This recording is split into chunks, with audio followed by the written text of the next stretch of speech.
Hey, my name is Dylan Robichaux, and I'm going to explore some thoughts of mine out loud with you here today. Consider this the beginning of my podcast. A couple weeks ago, I put up a little video feed about me drinking coffee and talking about the speed of life and what I think it is and why it's important and what it even means. And today I'm going to go into more detail with that. First, though, who likes to go fast? I like fast cars. I want my internet fast. I want to run my mile fast. Speed generally seems to be accepted in a lot of areas as a better thing or an improvement on whatever we have going on. And we can speed up all those things, but there's one thing we will never speed up, and that is the speed of life. I don't mean that you can't live your life fast, but that's a metaphor. I mean physically, time and space, 60 beats per minute. That's my speed of life. That's your speed of life. That's all there is. That's how it always will be. Now, we can think faster. We can think 120, 180, 200 beats per minute. I don't know your inner dialogue, but you probably have an understanding of what I mean. Maybe your inner dialogue is so slow, you don't hear it very often. Maybe it's so fast, you just hear it too much. We'll get into that. But here's the thing. No amount of brain power is ever going to move space and time at a different speed. No. We try like talking really fast sometimes as if we're going to help someone understand something better just because we cram more words down their throat in a quicker and shorter period of time. No, doesn't help. I do rap songs, and I know that I say words faster and in cadences that people will like. Oh, not because they'll actually enjoy the words coming out of my mouth and the message, but it's because they will just enjoy the tone and the feeling that it gives them.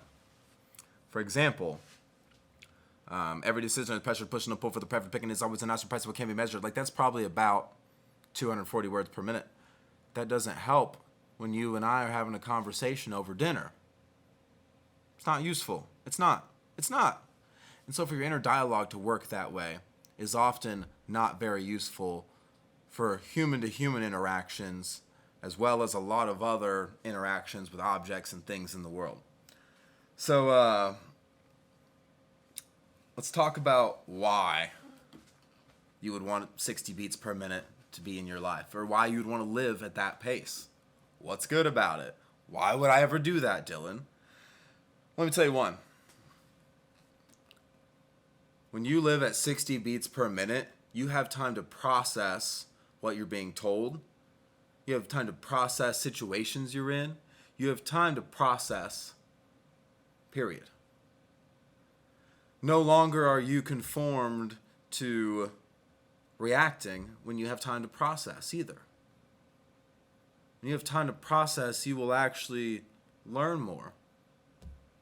You might have to think less because you heard everything that's coming your way, and your response and your action out of that may be easier. Number two, and these all are kind of intertwined. Number two is that you can hold your thoughts. If anyone is anything like me, sometimes I will sit there and I'll wake up, or I will be driving down the road and I just have like the Jimmy Neutron of brain blasts, and all these great ideas come into my head and I want to do all the things and they're all so great, but then they all hit me at once and then I've lost it, and then I'm holding nothing. And it's because I was trying to think, or I was thinking at like 240 beats per minute, for example, 4 times the speed of life. And I can't say 4 sentences at the same time. I can't talk 4 times as fast in any intelligible manner. And so we want 60 beats per minute because we can hold on to our thoughts. Put another way, we get to focus. Number 3, and this definitely builds out of 1 and 2, is that we get to act instead of react. When we're so busy moving fast and just getting things in and then sending things out, we're oftentimes reacting or regurgitating these little catered candy cookie cutter responses that someone else wrote, that someone else handed to us, and that then we pass along for their sake and not for ours. It just made us feel good in the moment, so we were like, it'll probably make someone else feel good. We didn't necessarily respond with intelligence. I certainly didn't respond. I just kind of lobbed one from this other person that was actually doing the heavy lifting. Fine, maybe it's not the worst thing, but I prefer to act more than I react. I would prefer to share Dylan when someone asks about Dylan or about what Dylan thinks. I don't want to share what someone else put on a meme or what someone else posted on Facebook or what someone else liked on Instagram. No. I would like to come up with something that they're going to get from Dylan. Because they can go to Facebook, they can go to Instagram, they can go look at memes. So what good am I? I might as well be Instagram or Facebook. I may have just lost that. Okay, it's fine. I lost my notes. This is the second time I'm doing this. P.S. I had a microphone issue. So, 3 things. Why? Maybe you're convinced on why 60 beats per minute is good. Now, here's the next piece. If you're convinced that it's good, you have to go learn it. And learning it is not something you can do yourself. Now, let me be clear.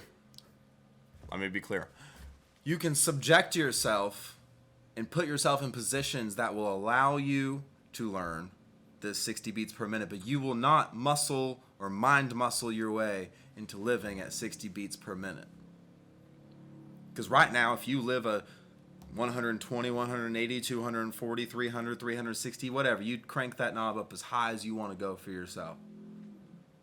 Whatever that measure is, to get to 60 beats per minute, you're just going to have to live through it.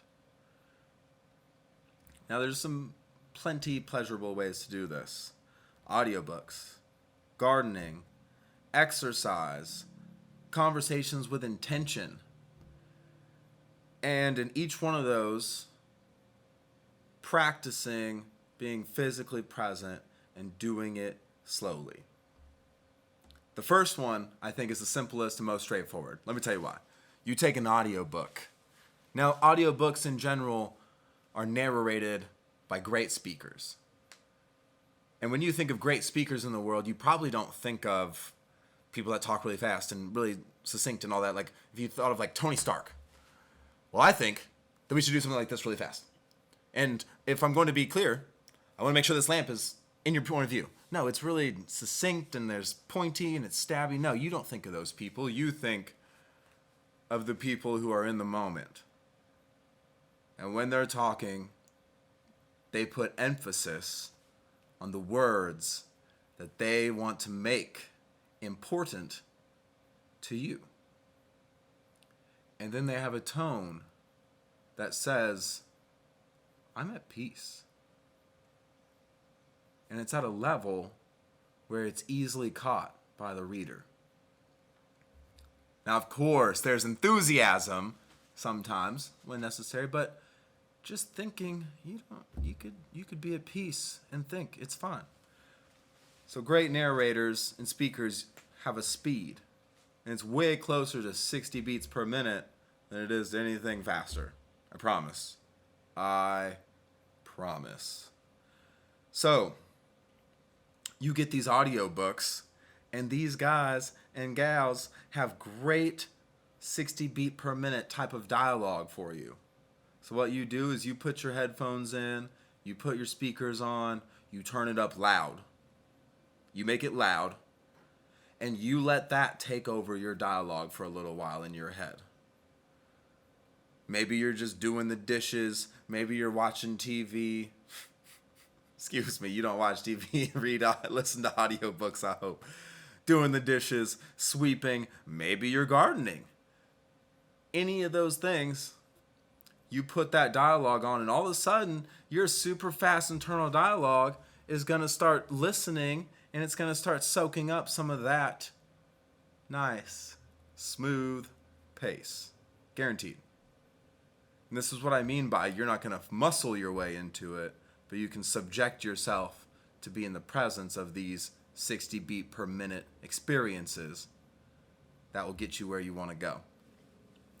So take the audiobooks, listen to them, and make it loud. Because me, I'm pretty loud up here. So in order for that audiobook to make sure that it's talking more than I am, it's got to be pretty loud.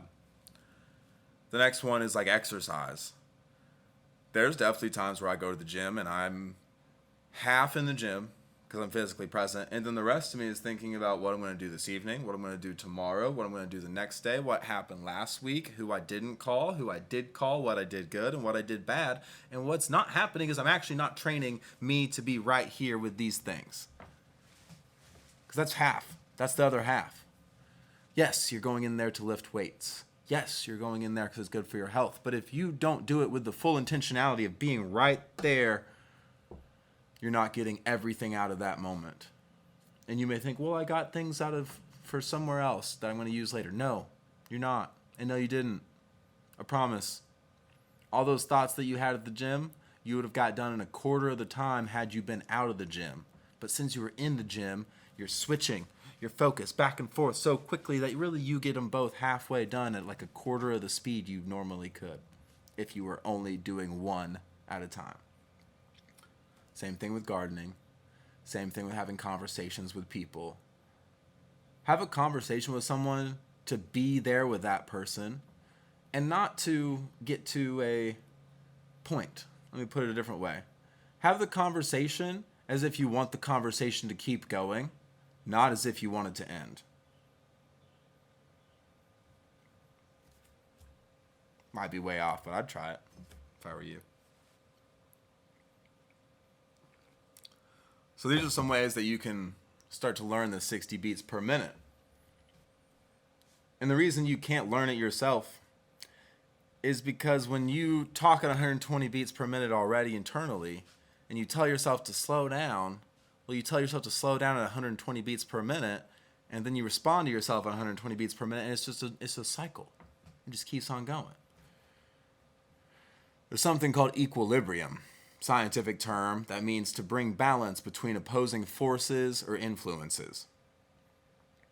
In this case, I'm going to say that your imagination is the opposing force that keeps you from moving at 60 beats per minute. Because you imagine that you can move the world faster around you, and you imagine that you can do great things by multitasking. But in reality, it's not happening. So, in order to get that equilibrium, you need some things pouring in and going against the force that you have internally. Plain and simple.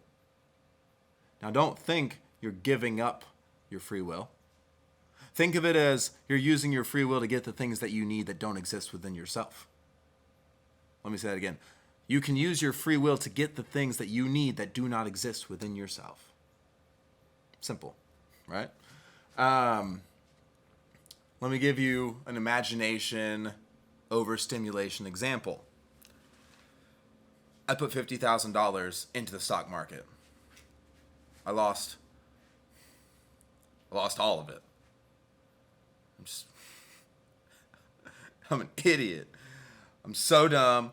I'm just like, no one should ever give me money again, honestly. Like, if I'm going to do that, like, I might as well just go sit in a hole. Like, forget it. Like, if I can't do good with that, like, what good am I at anything else?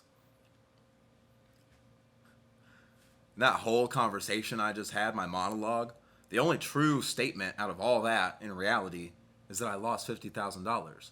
The rest of it is all my imagination and perception running wild and free without any point of direction except to degrade myself and to be harsh on myself and to correct myself. But here's the thing. Most of the time we think through the identification of our problem, but then we don't spend the time to then put into action and put in a plan to do something about that. Our dialogue stops at, well, I'm an idiot. First of all, I am not an idiot. That to be one thing is impossible. You can't just be an idiot. So, I may have idiotic tendencies right now when it comes to investing my money. I may be a poor choice right now for someone if they want to ask me advice on how to spend their money. But I am not an idiot, and I'm not a poor manager of money. It's not who I am. Those are things I've done. So that's our imagination. Where else can this happen? This can happen in great and small occasions. Let me give you another one. Really coming up with this off the cuff here. Sometimes I get up in the morning and I imagine all of these great things I could do in the day. So many, in fact, that I'm like, well, I can't do them all, so I will do none. So first of all, let's go to the very first thing. I imagined I could do all these things in one day. Well, my imagination imagined it, sure, but it's not reality. So my imagination already misled me once. And then the second piece was that I imagined, well, I can't do any of it because I can't do all of it. So then I'm also defeated. And do you see where I'm getting? I don't think I need to go much further in this. I think I've kind of belabored the point, actually. But it's that your imagination takes over far beyond reality so often, and then we listen to that instead of the reality and the truth. And when I wake up, I have every single hour until I go to bed. Yeah, cool. So, subject yourself to a little bit of help in creating some equilibrium so your dialogue, one, sounds a little different, but then two, you have some other dialogue working for you. Might like it. I think that's about all I had for today. So why move at 60 beats per minute?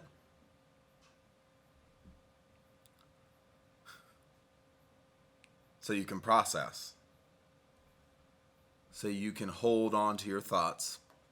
And so you can act instead of react. And how do you do this? You subject yourselves to moments and experiences that already hold those 60 beats per minute qualities. Like I said, audiobooks. And yes, I guess you could turn it up to 2 times speed and consume it really fast, but for the purpose of learning the speed of life, take it as it is. Take it as it is. So audiobooks, gardening, exercising, physical activity in general. And then intentional conversations where you share your perspective and you don't just say sentences that you've regurgitated and processed from somewhere else and just want to bring it into that moment. So that way you don't have to share yourself or you don't have to think. It's good. The speed of life is amazing. And that is the real world. Physically, spiritually, emotionally. That's the real one. The one up here, I could go from here to Venus and back in my mind, but nothing out here changed. So maybe all of this thinking really comes to the thing of maybe spend less time thinking.